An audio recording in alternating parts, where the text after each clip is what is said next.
सदर मौलाना अब्दुल वहाब खिलजी साहब, general secretary doctor Qasim असुलिया साहब और हमारे महाराष्ट्र स्टेट के सदर अब्दुल रऊफ साहब और मलिक मुतसिम साहब मेरे सामने बैठे हैं।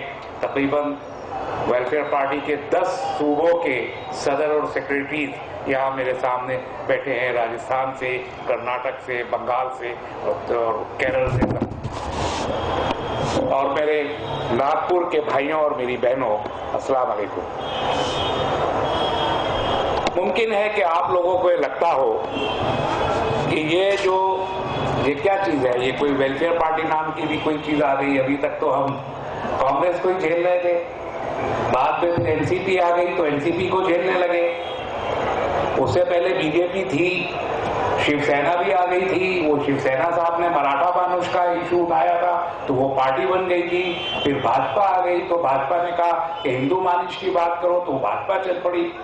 उसके बाद सबकी बात करने वाले के वो मराठा को निकाल के शरद जी आ गए तो एनसीपी बना के कांग्रेस ने उनको टिकट विकेट नहीं दिया तो उन्होंने पार्टी बना दी, वो भी आ गए। वो सब आ रहे जा रहे, बीच में उधर से यूपी से भी आ जाते समाजवादी पार्टी यहीं पर, और वो बसपा भी आ जाते यहीं, और वो क्या नाम उनका लालू प्रसाद यादव भी आके टिकट दे जाते, और एक और साहब है वो क्या नाम रामविलास पासवान भी यहाँ के टिकट बांटते, सब आ रहे।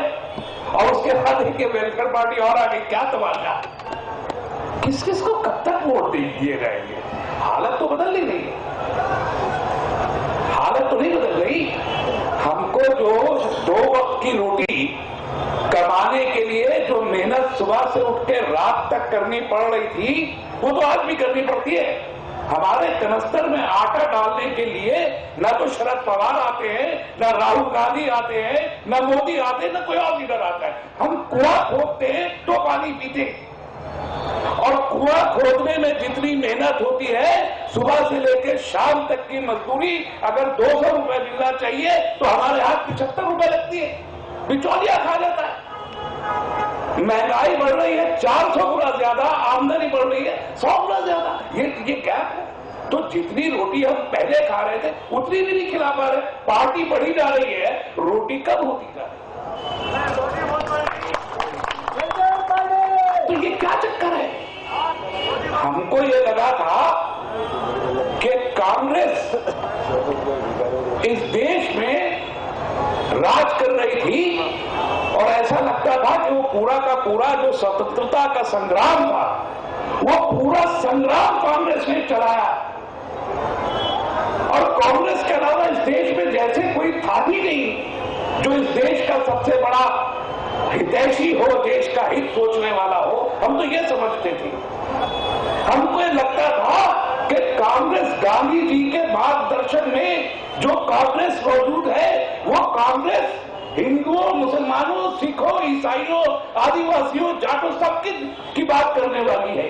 हमने ये समझा था कि जो स्वतंत्रता का संग्राम चल रहा है, इसके नतीजे में हम 7 समंदर पार से आए हुए गोरों को जब यहां से निकाल के बाहर कर देंगे तो राज हमारे हाथों में होगा, राज भारत के लोगों के हाथों में होगा, राज हिंदुओं का नहीं होगा, राज मुसलमानों का नहीं होगा, राज सिखों का नहीं होगा, राज ईसाइयों का नहीं होगा।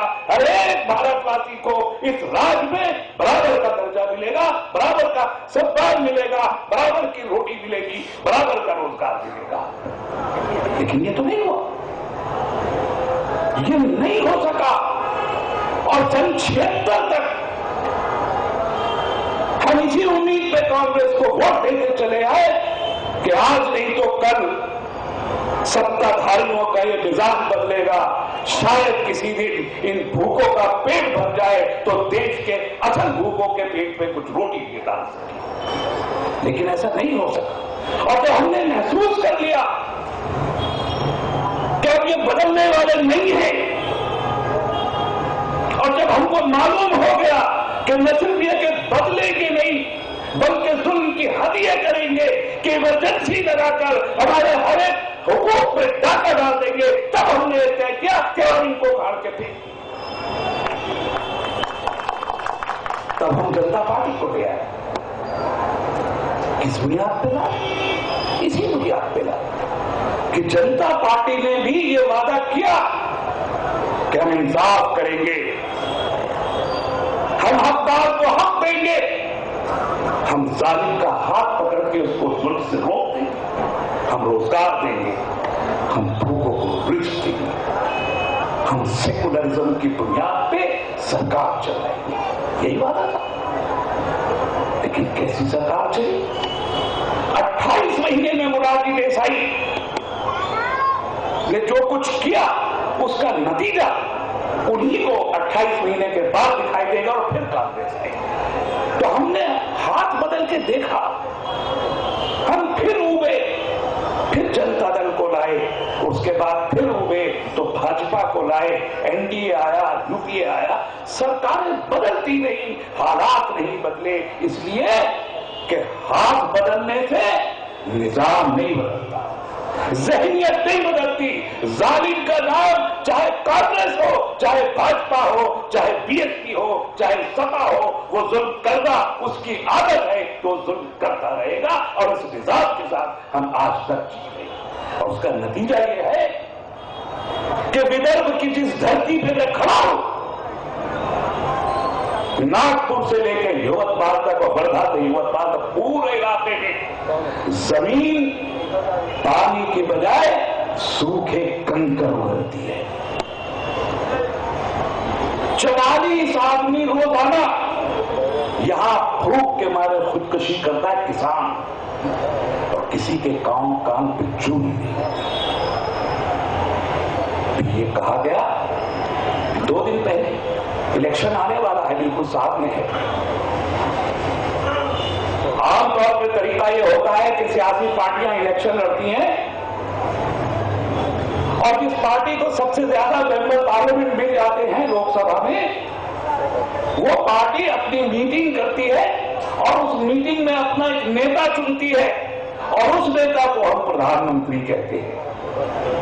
डेमोक्रेसी इसी को कहते हैं। जो प्रक्रिया है डेमोक्रेसी, प्रजातंत्र की, वो ये है कि पार्टी चुनाव लड़ेगी और चुनाव में अगर वो उसके जितने एमपी जीत के आएंगे वो चुनेंगे अपने नेता को, जो सदन के अंदर नेता होगा, और सबसे बड़ी पार्टी का नेता प्रधानमंत्री कहलाएगा।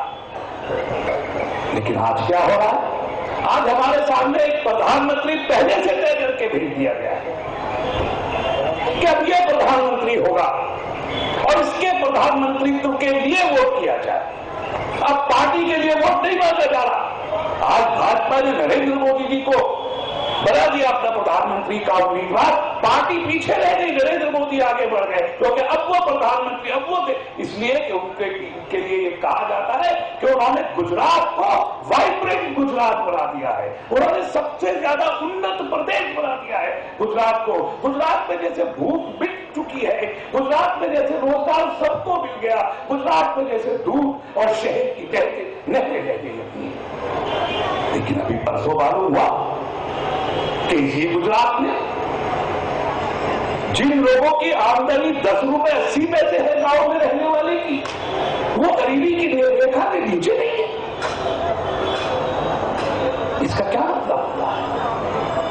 इसका मतलब ये हुआ कि वो गुजरात जिसे आप सबसे ज्यादा उन्नत गुजरात कह रहे हैं, वहां बड़ी तादाद में उन लोगों की मौजूद है जो रोजाना 11 रुपए से ज्यादा नहीं कमा पा रहे, और वो बाजार कहलाए जा रहे, गरीब नहीं कहलाए जा रहे। इसका दूसरा मतलब ये हुआ कि गुजरात में ऐसे लोगों की बड़ी तादाद मौजूद है जिनकी रोजाना की आमदनी 11 रुपए भी नहीं है। तो अगर एक शख्स, आप लोग शहर में रहते हैं, आप अंदाजा करके देखिए, अगर एक आदमी एक दिन में 11 रुपए भी नहीं कमा रहा, 5 रुपए या 6 रुपए कमाने की क्षमता रखता है केवल, तो वो 3 वक्त में क्या खाता होगा आप सोच के देखिए। एक मिनट को अपने तस्वीर में उस आदमी की जिंदगी को ला के देखिए जो 5 रुपए रोज कमाता है, 3 वक्त खाना खाता होगा। और हो सकता है कि उस आदमी के घर में 2 या 3 ऐसे बच्चे भी हों जो अभी कमाने की हालत में नहीं है, और ऐसे लोगों के घर में कमाने के लिए 7 साल का बच्चा भी कमाने के लिए निकल जाता है, ये ज़हन में रखिए। तो अगर वो दूध मुहा बच्चा जिसकी उम्र 2 साल या 3 साल होगी, उस 11 रुपए से कम कमाने वाले आदमी के घर में है तो उसका क्या असर होगा, सोच के देखिए। मैंने परसों जब ये सुना तो मैं हैरान था और मैं सोच रहा था कि हम अपने घरों में अगर कोई कुत्ता पाल लेता है तो उस कुत्ते का खाना 10 रुपए रोज से ज्यादा होता है नहीं होता, पता नहीं। हम अगर अपने घर में भैंस पाल लेते हैं तो उस भैंस का चारा रोजाना 10 रुपए से ज्यादा की कीमत का होता है। हमारे घर में कोई मवेशी भी पलता है, बकरी की पलती है तो 10 रुपए से ज्यादा उसके भोजन की वो होती है। और अगर हम जानवर को वो खाना नहीं दे पा रहे जो हम घरों में देते हैं या हम बाड़ों में भैंस को पालतू जानवरों को देते हैं, अगर वो स्ट्रे डॉग है, गली में घूमने वाला कुत्ता है, तो वो गली में घूमने वाला कुत्ता क्या खाता है, गार्बेज खाता है, गंदगी खाता है। इसका मतलब कि गुजरात में 20% लोग वो हैं जो गंदगी खाने में मजबूर है। मैं पूछना चाहता हूं इस मुल्क की सियासी जमातों से, इस मुल्क की सरकारों से, ये 20% लोग जिनकी तादाद 25 करोड़ से ज्यादा है, क्या उन्होंने ये तय कर दिया है कि इनको हम इंसान तस्लीम नहीं करेंगे? तो अगर ये इंसान नहीं है और अगर हमारी सियासी पार्टियों ने और हमारी सरकारों ने ये तय कर लिया है कि इंसान रहने का हक हम सिर्फ उन लोगों को देंगे जिनकी जेब में बड़े नोट है और जो गरीब है हम उसे इंसान बन के जीने नहीं देंगे, तो मुझे बताइए कि इस व्यवस्था को, इस मिजाज को बदला जाना चाहिए या नहीं बदला जाना चाहिए?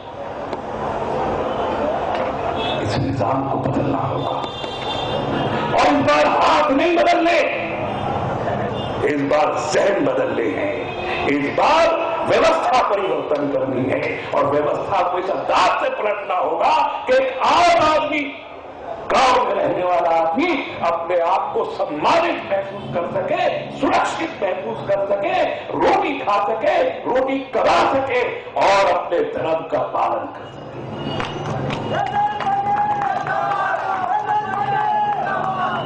ये मकसद है वेलफेयर पार्टी का। हम 2 साल में, 3 साल में हैं, अभी 2 महीने बाकी है 3 साल। हमारी उम्र 3 साल से ज्यादा नहीं और 3 साल में बच्चा थोड़ा बहुत ही चल पाता है। हम 12 स्टेट पे चल के गए। हमें बहुत ज्यादा जोश नहीं है, बहुत जल्दी नहीं है। जल्दी इसलिए नहीं है, हर राजनीतिक दल चुनाव लड़ता है, हम भी चुनाव लड़ेंगे, हर जगह चुनाव लड़ेंगे, पूरे देश में एमपी और एमएलए के चुनाव हम लड़ेंगे, अपने अपने समय पे जहां जहां आएंगे चुनाव लड़ेंगे। लेकिन हम जब चुनाव लड़ेंगे तो दूसरी पार्टियों के बरक्स हमारा लक्ष्य नहीं है एमपी और एमएलए जिताना, हमारा लक्ष्य है कुछ ईमानदार इंसानों के हाथों तक सत्ता को पहुंचाना। हम एमपी बनाने की राजनीति को बंद करना चाहते हैं। राजनीति इस देश में हो रही है, उसका एक नतीजा तो मैंने आपके सामने बता दिया। जो वो राजनीति का नतीजा है और राजनीति का तरीका क्या है, कार्यान्वित कैसे की जा रही है। मुझे याद है 71 में देश में जंग हो रही थी, हिंदुस्तान और पाकिस्तान की जंग। मैं बहुत छोटा बच्चा था, स्कूल जाता था, शायद 2री-3री क्लास में पढ़ता। जंग के समय में लाइन लगा करती थी, घी के लिए लाइन। जो लोग मेरी उम्र के हैं उनको याद होगा, घी की लंबी लाइन लगती थी, पामोलिन आता था, मिट्टी के तेल की लाइन लगाकर, क्या क्या सब 12-1 किलोमीटर की लंबी लाइन है। और उसके बाद से रेट बढ़ना शुरू हुआ, हर चीज का प्राइस बढ़ना शुरू हो गया। इतनी जैसे जैसे कीमत बढ़ती थी, मुख्तलिफ सियासी पार्टियां उस जमाने में बड़े बड़े आंदोलन चलाया करती थी कीमत को कम करने के लिए, बढ़ती हुई कीमतों का विरोध करने के लिए। और उसी विरोध का नतीजा था इमरजेंसी, और उसी विरोध का नतीजा था जनता पार्टी का बनना। मुझे वो जमाना याद है, 76 का इमरजेंसी का दिन मुझे बहुत अच्छे तरीके से याद है, 19 मई 1976। लेकिन आज हम ये देखते हैं कि जिस तेजी के साथ वो आंदोलन उठा करते थे, अब वो आंदोलन उस नाम पे नहीं होता। चीनी का रेट बढ़ जाता है, पेट्रोल का रेट रोजाना पेट्रोल का दाम बढ़ता है, गैस के सिलेंडर 12 से 9 और 400 से 1200 तक कर दिए जाते, रोज उल्टा सीधा कुछ ना कुछ होता है, उतना अपना आंदोलन नहीं होता। जो नहीं होता आंदोलन, परेशानी तो है, लोग जानते तो हैं कि जुल्म हो रहा है, लेकिन उस आंदोलन के लिए खड़े नहीं हो पा रहे, इसलिए कि मुद्दे बदल गए हमारे सामने, और मुद्दे बना के हमारे सामने हमारे हाथों में सौंप दिए गए। और किसने बनाए मुद्दे? इन्हीं राजनीतिक। क्या मुद्दा बनाया? सुरक्षा का सवाल है। आतंकवाद फैल रहा है देश में, रोजाना घटना हो रही है। मुंबई में आतंकवादी अजमल आमिर कस्साब पकड़ा गया, पार्लियामेंट में अटैक करते हुए पकड़ा गया, मक्का मस्जिद में धमाका हो गया, समझौता ब्लास्ट में धमाका हो गया, दिल्ली में विस्फोट हो गया, अहमदाबाद में विस्फोट हो गया, मुंबई में विस्फोट हो गया। सीरियल पर रोज सुनते। अब मुद्दा ये, अब हम इस मुद्दे को देखें या महंगाई को देखें। आंतरिक सुरक्षा का सवाल इतना बड़ा सवाल है कि आप भले आप भूखे रह जाएं, लेकिन आंतरिक सुरक्षा में कंप्रोमाइज नहीं कर सकते। क्या है ये आंतरिक सुरक्षा?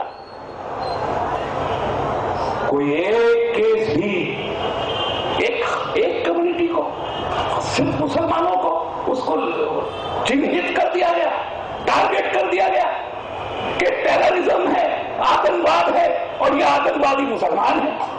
हमारे देश के बहुत ही गणमान्य होम मिनिस्टर लाल कृष्ण आडवाणी जी आज फरमाते हैं कि इस देश में सारे मुसलमान आतंकवादी नहीं है, लेकिन हर आतंकवादी मुसलमान है। आडवाणी जी, आप तो बहुत गणमान्य हैं। आप लोकसभा में कितनी बार अध्यक्ष, उसके सदन के नेता रहे हैं, आप पार्टी के अध्यक्ष भी रहे हैं, और आप प्रधानमंत्री जी के होने के दावेदार भी रहे 2 बार। किस्मत से आपको मिल नहीं रहा, आप इतना बड़ा झूठ कैसे बोल सकते हैं? क्या सीमानंद मुसलमान है? क्या कर्नल पुरोहित मुसलमान है? क्या साध्वी प्रज्ञा ठाकुर मुसलमान है? क्या इंद्रेश कुमार मुसलमान है? कितना नाम लो। क्या अभिनव भारत मुसलमानों का है? और ये आरएसएस जिसका दफ्तर यहां आपके पड़ोस में मौजूद है, अभी 2 दिन पहले असीमानंद ने कहा कि शाखा से निकल के हम मोहन भागवत जी उसकी कुटिया में गए थे और कहा था जो तुम कर रहे हो ये देश हित है, धमाके करो, लोगों को मारो, बम फोड़ो, ये देश हित है। उसने इल्जाम लगाया है विष्णु मोहन भागवत जी। आप भी सम्मानित नेता हैं, आपका भी देश सम्मान करता है, बहुत बड़ी संस्था है आरएसएस, उसके अध्यक्ष भी है आप, और जितनी हिंदू संस्थाएं हैं उनके भी आप सरप्रस्त हैं। आपके ऊपर एक इल्जाम लगाया है, देश की इस आंतरिक सुरक्षा का इल्जाम आपके ऊपर लगाया है, आपके एक साथी ने लगाया है, हमने नहीं लगाया।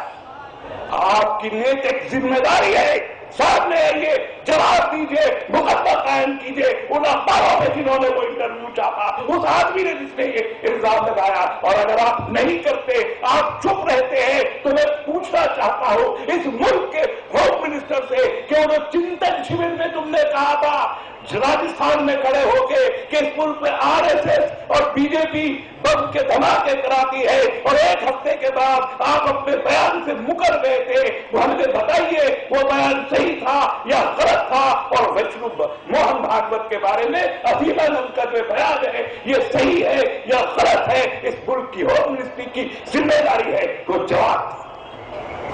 सच ये है कि इस देश में आतंकवाद नाम की कोई चीज मौजूद नहीं है। इस देश में आतंकवाद का छलावा क्रिएट किया गया है, इसलिए कि गरीब जिसको मजबूर किया गया है खुदकशी करने पे, वो अपना हक मांगने का इरादा बंद कर दे, उसकी तवज्जो बदल जाए, आतंकवाद की बात करे, अपने हक की बात न करे। बदलना होगा इस मिजाज को, बदलना होगा इस राजनीति को, और इसके लिए हम खड़े हुए हैं कि हम आवाज दें, अपने तमाम भाइयों को वो चाहे दलित हो, वो चाहे आदिवासी हो, वो चाहे ब्राह्मण हो, वो चाहे बनिए हो, वो चाहे मुसलमान हो, वो चाहे सिख हो, वो चाहे ईसाई हो, दो तबके इस मुल्क में है, एक महरूम लोगों का तबका और एक मालदार लोगों का तबका।